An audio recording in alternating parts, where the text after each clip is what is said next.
గాంధీ మహాత్మా గాంధీ పేరు చెప్పి గాడ్సే పనులు చేస్తున్నాడు రేవంత్ రెడ్డి. నాన్ వైలెన్స్ గాంధీ గారి ఆయుధం అయితే ఇక్కడ వైలెన్స్ చేసి జనాలను నిర్వాసితులను చేసి అది కూడా గాంధీ గారి పేరు చెప్పి చేసుడు అనేది చాలా శోచనీయం, బాధాకరం.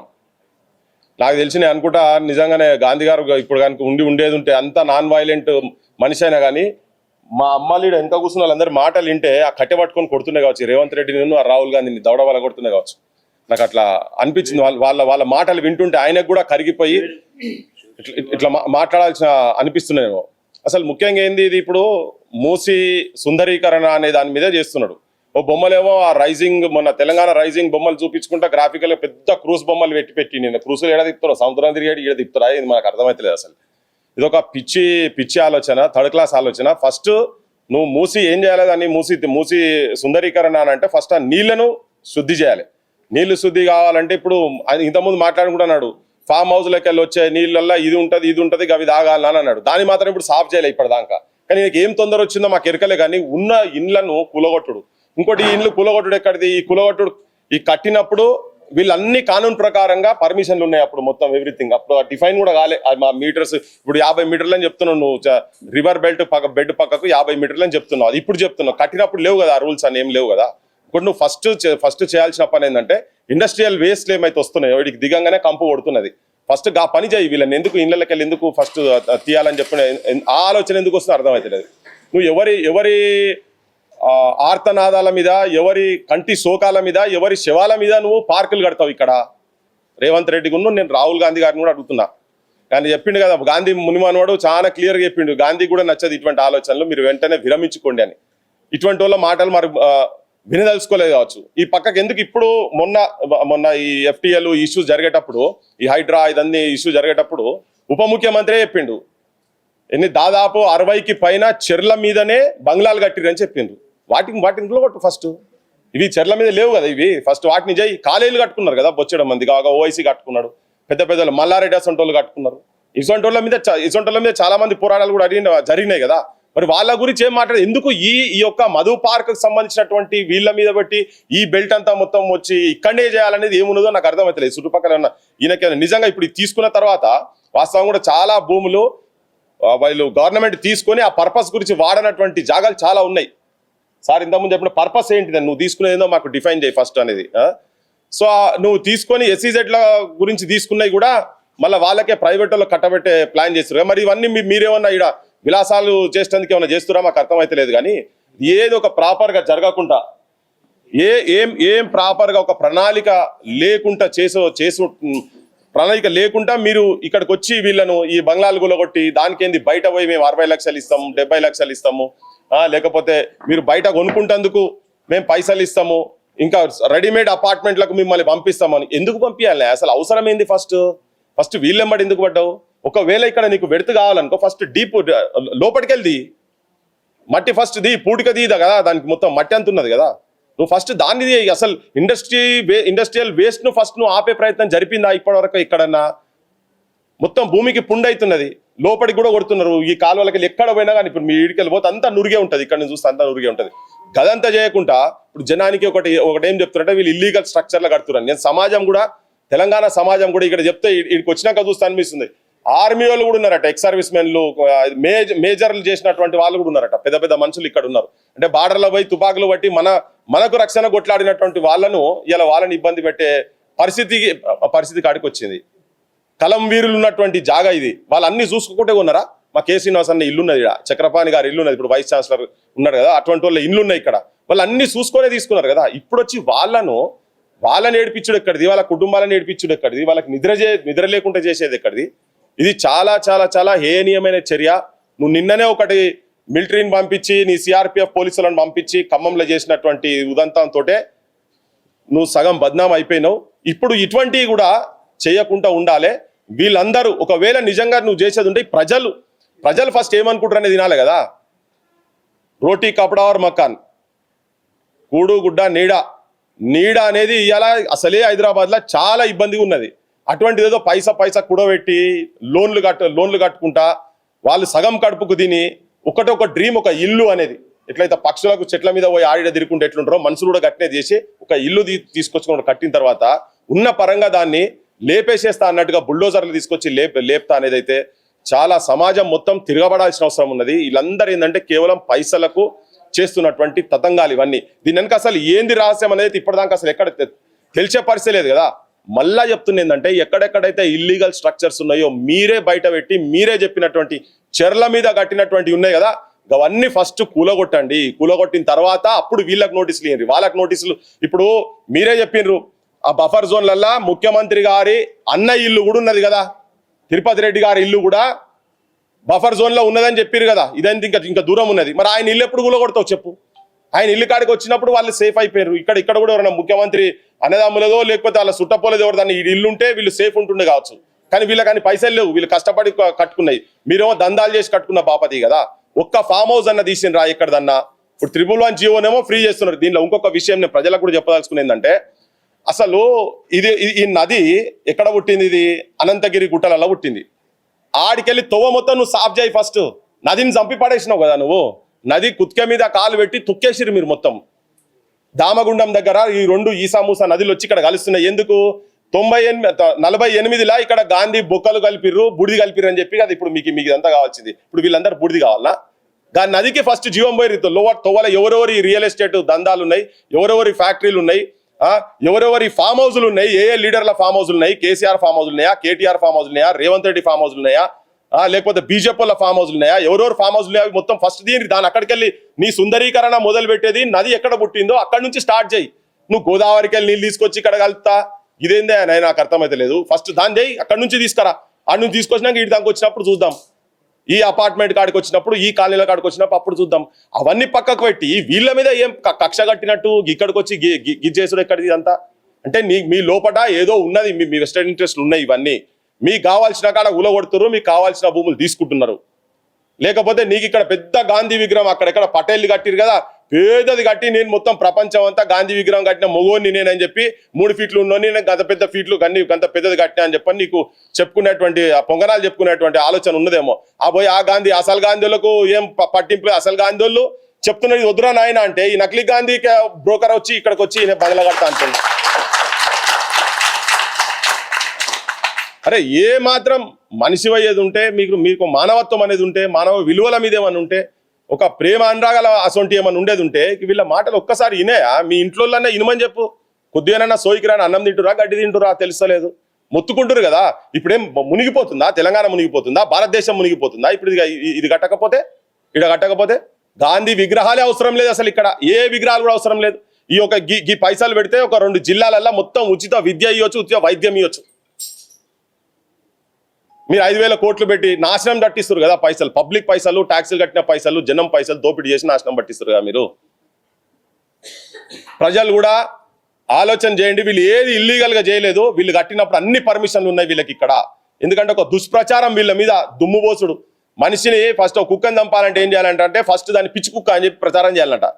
ఇప్పుడు ప్రభుత్వం చేస్తున్నది వీళ్ళు తప్పు చేస్తున్నారు అనేది ఒక ప్రచారం చేస్తున్నారు. వీళ్ళు ఇక్కడ ఉన్న వాళ్ళందరినీ పిచ్చి కుక్కలు లేక బ్రాండ్ చేసే ప్రయత్నం చేస్తున్నారు. సమాజంలో అంత పిచ్చోళ్ళు కాదు, మీరు చెప్తే నమ్మేటువంటి పిచ్చోళ్ళు కాదు. సో వీళ్ళ దగ్గర అన్ని కానూన్ ప్రకారంగా అన్ని కాగితాలు ఉన్నాయి. నిన్న కూడా అక్కడ కోర్టు ఆర్డర్లు ఉన్న తర్వాత కూడా దాన్ని వీడియో తీసేందుకు పోయిన రఘును, శ్రీను అందరినీ, మీడియా జర్నలిస్ట్ అందరినీ తీసి అరెస్ట్ చేసిరు. ఇవి ఎక్కువ కాలం నడవాయి. నువ్వు నిన్ననే బ్రాండ్ చేసిన నువ్వు రజాకార్లను తలపెట్టే తీరుగా హింసాయుతంగా గాడ్సే రజాకార్లను మరిపించేటట్టున్నావు నువ్వు. రజాకార్ రేవంత్ గారు మీ ఆలోచనలు మానుకోండి, లేకుంటే ఇక్కడ నుంచి తిరుగుబాటు వస్తుంది. మీరు అక్కడ చేసినట్టు ఇక్కడ కూడా వచ్చి మీరు బుల్డోజర్లు కనుక పట్టుకొని వస్తే ఇక్కడ ఎవరో ఒకరు పెద్ద మనిషి ఇక్కడ కనుక ఒక్క సావు కనుక ఇక్కడ అయినా కానీ నిన్ను వదిలిపెట్టే ముచ్చటలేదు. ఇప్పటికే వదిలిపెడతలేము నిన్ను. వాళ్ళు చాలా పూటకు గడియకు గండం అవుతుంది. ఇంట్లో ఎంతమందికి గుండెపోట్లు ఎంతమందికి వస్తాయో తెలియదు. గుండెకు సంబంధించినటువంటి రోగాలు మీరు మీ ప్రభుత్వం పెట్టే పనులకు, ఒత్తిడిలకు, మానసిక ఒత్తిడిలకు. మొన్న కదా ఒక రిటైర్డ్ సబ్ ఇన్స్పెక్టర్ ఆర్ఐని ఎట్లయితే మీరు వాళ్ళకు రావాల్సినటువంటి పెన్షన్ బెనిఫిట్స్ రాకుండా చేస్తే ఒత్తిడికి లోనయ్యి భార్యాభర్తలు ఇద్దరు హాస్పిటల్ అయ్యి ఒకరు చచ్చిపోయిన తర్వాత మేమందరం పోయిన తర్వాత ఈ సోయినోళ్ళు అదే రాత్రి 67 లక్షల రూపాయలు బ్యాంకులు వేసారు. అంటే ఒకరు చచ్చిపోతే కానీ మీకు రాదా? ఇప్పుడు ఇక్కడ కూడా అటువంటి జరగాలనా? అందరు పెద్దోళ్ళు ఉన్నారు ఇక్కడ, సోయికిరా అందరు మీ అమ్మ నాయన లేకపోతే మీ పిల్లలకు అమ్మమ్మల నాయనమ్మల వయసులో ఉన్న వాళ్ళు ఉన్నారు ఇక్కడ, వాళ్ళ భవిష్యత్తు ఏంటిది, వాళ్ళ ఆర్తనాదాలు వినాలని చెప్పి నేను ప్రభుత్వానికి విజ్ఞప్తి చేస్తున్నా. వెంటనే దీన్ని విరమించండి. మీరు నిజంగా గాంధీ భక్తులైతే మీరు గాంధీ అనే మీరు మీ పార్టీ అధినాయకత్వము ఇది కనుక గులగొడితే తెల్లారి నుంచి వాడిని రాహుల్ అని పిలుద్దాం, ప్రియాంక అని పిలుద్దాం, సోనియా గినియా అని పేర్లు పిలవాలి, గాంధీ అని కూడా పక్కకు తీసి పడేసాలి. వాళ్ళ పార్టీ హెడ్స్ ఉన్నారు కదా, మీడియా కూడా విజ్ఞప్తి చేస్తున్నా, ఇప్పటి నుంచి ఇది బంద్ చేస్తేనే వాళ్ళని మళ్ళీ గాంధీ అనాలి, లేకపోతే ఆ గాంధీ అనే పేరు కూడా తీసి పడేసాలి. ఎందుకంటే గాంధీ పేరు మీద ఉన్నటువంటి కలంకం చేస్తున్నారు వీళ్ళు.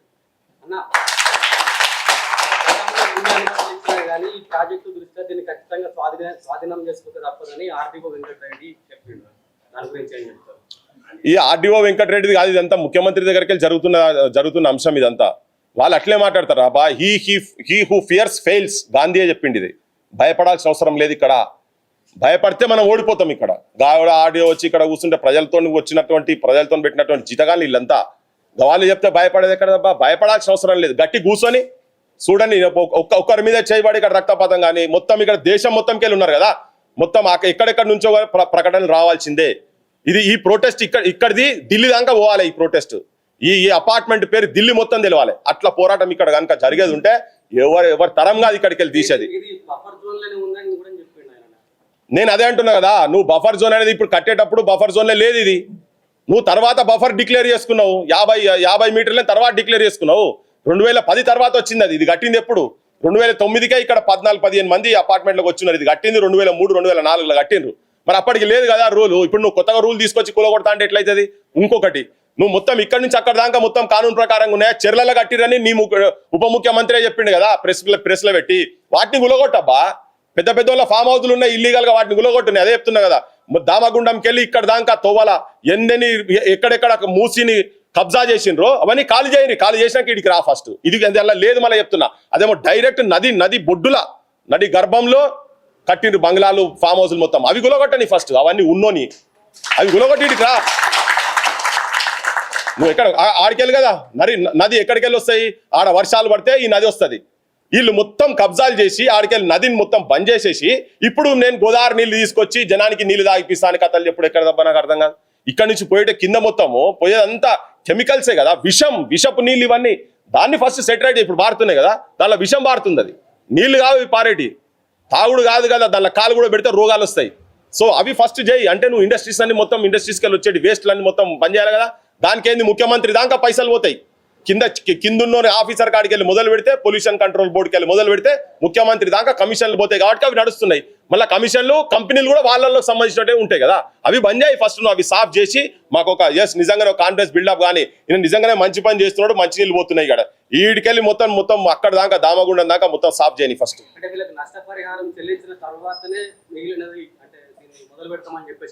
నష్టపరిహారం దేనికి ఇవ్వాలి? దేనికి ఇస్తారు నష్టపరిహారం? ఎన్ని కోట్లు ఇస్తారు నష్టపరిహారం? ఇంటికో 15-20 కోట్లు ఇస్తారా చెప్పండి. 20 కోట్లు ఇస్తారా? ఇంటికి 450 ఫ్లాట్లు ఉన్నాయి, ఇలా 2500 మందికి పైన ఉన్నారు. ఇమని చెప్పండి. నష్టపరిహారం ఏం నష్టం? ఇలా కూడా మానవ సంబంధాలు ఉన్నాయి. ఒక ఇది కలల గూడులు ఇవన్నీ, ఉట్టిగా పిటగూళ్ళు కాదు తీసి అవతల పడేస్తేందుకు. అందుకని అంటున్నా, ఒక ఇంటీరియర్ ఒకటే కాదు, ఈ జాగతోటి ఈ ప్రాంతంతో మమేకమై వచ్చి ఎక్కడి నుంచో వచ్చి ఇప్పుడు మిలిటరీ వచ్చి ఇక్కడ ఉన్నారబ్బా, వాళ్ళకి ఈ ప్రాంతంతో ఇక్కడ ఏదో అటాచ్మెంట్స్ బిల్డ్ అయిపోతాయి. దానికి ఏం విలువ కడతారు? మానవ సంబంధాలకు ఏం విలువ కడతారు? నా పక్క పండు ఉండే చిన్నప్పటి నుంచి 20 ఏళ్ల నుంచి సంబంధాలు పెట్టుకొని ఉన్నారు వాళ్ళు. పొద్దుగా లేసే వీళ్ళ కుటుంబం వాళ్ళ కుటుంబంతో అనుబంధాలు ఉన్నాయి, ఆప్యాయతలు ఉన్నాయి. దానికి ఏం విలువ కడతారు ముఖ్యమంత్రి? ఇది ఇల్లీగల్ గా కట్టింది కాదు కదా, కానూన్ ప్రకారంగా కట్టింది. నువ్వు ఇల్లీగల్ గా వస్తున్నావు ఇక్కడికి, నీ కానూన్లు తర్వాత చేసుకున్నావు. ఇల్లీగల్ ఉన్నాయి, వేలాది ఉన్నాయి కదా, 1000 కోట్లకు సంబంధించిన ఆస్తులు ఉన్నాయి కదా, దాని మీద పోమని చెప్తున్నాం కదా. అవి గులగొట్టి ఇడికిరా. ఏదో చూపించి నేను పార్కులు చేస్తా, క్రూసులు తిప్పుతా, పగలగా లేవడానిడా క్రూసులు ఎడ తిరుగుతాయి? బొమ్మలు దేని పెట్టిండు? క్రూసులు సముద్రంలో ఉంటాయి. పడవల బొమ్మలు కూడా కాదు ఆయన పెట్టింది. ప్రపంచం అంతా పిలిచి ఆడ పెట్టి ఇండియా రైజింగ్, తెలంగాణ రైజింగ్ అని పెట్టి మొత్తం ఫ్లెక్సీలు పెట్టి దానికి 1000 కోట్ల రూపాయలు పెట్టిండు కదా. ఇక్కడ తిరుగుతాయా? దీనిలో సముద్రాలు తిరిగేటి క్రూజులు తిరుగుతాయి, ఇలా లాంచులు కూడా తిరిగి ఇలా అవన్నీ పెట్టి కథలు పెట్టి జనానికంతా భూలోక స్వర్గం చూపిస్తుండు. క్యాజువల్స్ ఇన్ ఎయిర్, గాలిలో మిడల్ చూపిస్తుండే ఆయన పెద్ద మనిషి ముఖ్యమంత్రి. సో ఇవన్నీ పరిహారాలు గిరిహారాలు ఇవన్నీ వాళ్ళు ఇల్లీగల్ ఉండి ఏదో వస్తే వేరు విషయం, కానీ పైసలు పెట్టి చెమట ఆ రోజు వాళ్ళు కట్టినప్పటి లోన్కు 1000 రూపాయలకి ఇవ్వాలి, 8,000 కావాలి. మరి అట్లా అంటే ఇప్పటికీ నువ్వు ఎట్లా మానవ సంబంధాలకి ఇవన్నిటికి దేనికి విలువ కట్టలేని కాబట్టి అప్పుడు వాళ్ళు ఖర్చు పెట్టిన పైసలకు కూడా నువ్వు దానికి దేనికి కూడా సరితూగదు, ఎక్కడ కూడా సరితూగదు. కనుక ఇవన్నీ బక్వాస్ ఆలోచనలు, ఫాల్తూ ఆలోచనలు, పిచ్చి ఆలోచనలు బంద్ చేసేయాలి. ఇదంతా సమాజం ఇక మొత్తం హైదరాబాద్ అంతా సుందరంగా ఉన్నది, ఒకటే సుందరంగా లేదా ఎట్లా చెప్తారు? మొత్తం ఇక ఆడబోతారా, కంపు కొడుతుంది, ఆడి పోయినా కంపు కొడుతుంది, ఇట్లా ముక్కల కాడికి పోతాక సాఫ్ చేయమని భయ్, సాఫ్ చేయమని దిగంగానే కంపు కొడుతుంది. ఊర్లలో ఏంది నడి రోడ్ల మీద చెత్త ఉన్నది, చెత్త చేసే శాతం అయితే లేదట, కానీ మొత్తం సుందరీకరణ చేసి ఇక ఈయన వచ్చి అబ్బా ఇక అడపోయి సంసారాలు చేస్తారు పోయి మనుషులు, వీడికి వచ్చి బడ చెప్తారా అర్థం కాదు. పార్కులు కడితే సుందరీకరణ, కట్టుకోపో బొచ్చడు జాగాలనే కదా, ఇక్కడనే ఎందుకు రావాలి? ఓపెన్ ల్యాండ్ బొచ్చడు ఉన్నది. అగో 2,000 కోట్ల ఇప్పుడు ఎల్ఎన్టీ ఉంది సంబంధించి 200 ఎకరాలు తీసట ఎల్ఎన్టీ తీసుకుంటాట. ఆయనకి ఎక్కడో ల్యాండ్ లావాదేవీల దగ్గర ఇబ్బంది వచ్చిందట, ఆ ఎల్ఎన్టీ దగ్గర గుంజుకుంటాడట. ఇప్పుడు అది ఏం చేస్తాడు, ఆ భూమి అమ్ముతాడట. కట్టుకోసంటి బొచ్చడు భూములున్నాయి కదా, గాడ కట్టుకో. ఇంకా కాకపోతే ఇక్కడ వీళ్ళకు పెద్ద గోడగట్టు మూసి ఇప్పుడు ఫుల్ అయినా కానీ రాదు కదా ఇక్కడికి, పేద గోడగట్టు ఇక్కడ. ఎంత పెద్ద గోడగట్టు దాని కిందికి వెళ్ళి లోతులోకి వెళ్ళి నీళ్లు తీసుకపో. ఇంకా నువ్వు క్రూజులు నడిపేది ఉంటే కిందికి పోయినాక నడుపుకో. ఆడికెళ్ళి పోయి నువ్వు నీ కుటుంబము నీ మంత్రులు మంత్రిమండలి అంతా పోయి మేడారంలో క్యాబినెట్ మీటింగ్ పెట్టారు కదా, గట్ల వారానికి ఒకసారి క్యాబినెట్ మీటింగ్ పెట్టుకో, మాకేం ఇబ్బంది ఏం లేదు. కానీ ఇది ఎక్కడిది నాకు అర్థం కాదు. దొంగలు ఇళ్ళందరూ కలిసి ఉన్నారు అబ్బా, ఎక్కడ ప్రతిపక్షం? అంత ప్రజా వ్యతిరేక పక్షమే ఇదంతా. మొత్తం నీ కాంగ్రెస్ వాళ్ళు ఉన్నారు, బీజేపీ వాళ్ళు ఉన్నారు, బీఆర్ఎస్ వాళ్ళు ఉన్నారు, ఎంఐఎం వాళ్ళ కాడికెళ్ళి ఉన్నారు, అందరు ఉన్నారు. ఎవరు లేని ఎవరు చెప్పు? ఉండేది ఉంటే వాళ్ళు వచ్చి ఇక్కడ నిలబడాలి, ఒక్కొక్కటి ఇక్కడికి వచ్చి కూర్చొని టెంట్లు వేసుకొని కూర్చోవాలి. ఆపోజిషన్ అనేది నిజంగా ఉండేది ఉంటే హరీష్ రావులు వాళ్ళే ఉన్నాయి భూములాడ, మంది ఎక్కడి ఏం చెప్తాం? కాలేజీలు ఎవరి ఉన్నాయి? ఓవైసీ దాని మీద కాలేజీ లేదా, బంగ్లా లేదా, ఇల్లీగలే కదా షెర్ల మీద. ఇప్పుడు ఎవరోని ఫామ్ హౌస్ అన్ని వాళ్ళేనే. ఇప్పుడు నువ్వు 111 జీవో కాడికి పో, మొత్తము అవినీతి చేసిన ఆఫీసర్లు, ఐఏఎస్ ఐపీఎస్ ఆఫీసర్లు గిట్లా నిజాయితీ కొట్లాడితే గిట్లు ఉండరు అబ్బా. నిజాయితీ కొట్లాడారు కాబట్టి వీళ్ళు ఇక్కడ ఉన్నారు. కాకుండా అవినీతి చేసేదంటే వాళ్ళు కూడా ఎక్కడనే ఉంటుండే, వీళ్ళు కూడా 111 జీవో గ్యాంగ్ ఉంటుండే. ఇది కాదు, 111 కాదు, ఇది పేదోళ్ళకి సంబంధించింది. కష్టం పడి వచ్చినటువంటి వాళ్ళు ఇక్కడ ఉన్నోళ్ళంతా. నువ్వు ఆడిపోయిన ఆడు తెలుస్తుంది అంతా వాళ్ళే ఉన్నాయి. వాళ్ళు ఎందుకు వాళ్ళు కూడా కొట్టుకుంటారు? వానికల్లా వాళ్ళు ఏళ్ళు పెట్టుకుంటారా?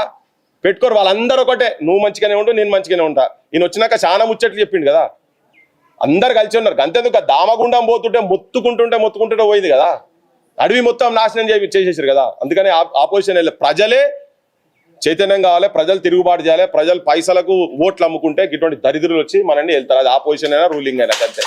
తాగుడుకు ఇటువంటి వాటికి అలవాటు పడతారు.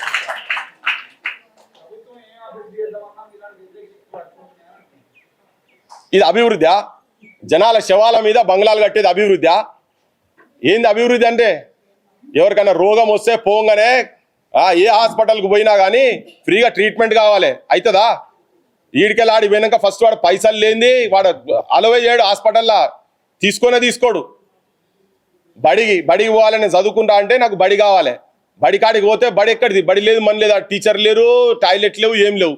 గవర్నమెంట్ దగ్గర పోవాలంటే గవర్నమెంట్ కాదు, ప్రైవేట్ దగ్గర పోవాలంటే లక్షలు కట్టాలి. అభివృద్ధి దేనిదబ్బా? అభివృద్ధి ఈ మనుషులను గులగొట్టి పార్కులు కడితే అభివృద్ధి అవుతుందా? సంతోషంగా సుఖశాంతులతోటి సుభిక్షంగా ఉండాలి. అట్లా ఉన్నదాన్ని అభివృద్ధి అంటారు. దేని అభివృద్ధి ఏంది ఎక్కడిది? మా ఇంట్లో ఇట్లా పొద్దున్న లేస్తే రాత్రి వరకు అసలు ఏమవుతుందో ఏం కానుందో బిక్కు కూర్చుంటారా? ఇవి కాదు అభివృద్ధి. రోడ్లు వేయంగానే అభివృద్ధి, ఇక్కడ పార్కులు కట్టంగానే అభివృద్ధి కాదు. జనము జీవన విధానంలో వాళ్ళ స్టాండర్డ్స్ కనుక పెరిగితే దాన్ని అభివృద్ధి అంటారు. ఇదేం అభివృద్ధి? ఇది కాదు, ఇదంతా ఇది విధ్వంసం. ఈ విధ్వంసానికి వ్యతిరేకంగా మనం మాట్లాడతాం ఇల్లీగల్ గా. అందుకే గోడలు కట్టమంటున్నావు కదా, నీకు అంతా సోయిన్నోను అయితే గోడగట్టు, 20 ఫీట్ల గోడగట్టు, దాని మీద లాన్ చెయ్యి. ఇలా చేస్తురు కదా, బంగ్లాల మీద కూడా గార్డెనింగ్ చేస్తున్నారు, చెయ్యి. వీడ పిల్లలు ఆడుకుంటేందుకు చెయ్యి, పార్క్ చెయ్యి, నువ్వేం చేస్తావు వీడు చెయ్యి, గోడ లేపి చెయ్యి. చెప్తున్నాం కదా, బొచ్చడి స్థలం కూడా ఉన్నది ఇక్కడ. ఓకే.